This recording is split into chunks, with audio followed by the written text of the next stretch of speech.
I'm just going to jump in on that in case people aren't aware, but there's a couple of researchers working in the space that kind of combine making community with autistic kids. So they're working with autistic teens to develop their own tools and working with younger autistic children to develop those tools. So and the researcher actually has autism as well. So this is a group led by Jason Nolan at Ryerson University in Toronto, Canada. So if anyone's interested in sort of a different approach, which is really getting the teens to create the tools themselves, it's worth looking at his work. It's fantastic.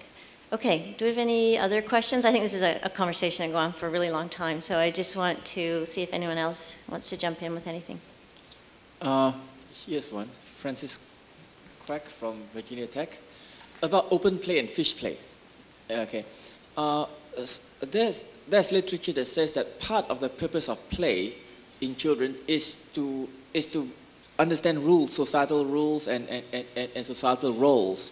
You know, for example, Chuck Goodwin's study of hopscotch, you know, it's a very extensive analysis of this, right? Have you seen, of course, whenever you have a play, even if you design an open play tool, there's an affordance, there's physical affordance, I think that kind of puts you in the trajectory of how to use this thing. How do the children actually, in either the fish or your open play objects, actually begin to develop rules and structure around the play by themselves? I'm not saying that you impose the rules, but have you made any of such observations? Yeah, I think what you're saying about the social rules, they are also, of course, present with open-ended play. What we see is that there are different levels of rules. So there are game rules that are how do you win a game? It can be a game rule.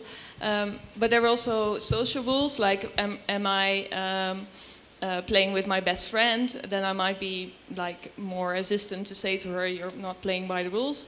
And there are also gaming rules, that the rules that children create themselves, and they adapt and change some of the gaming rules. So what we see with open-ended play is that, of course, this level of social rules, they still exist.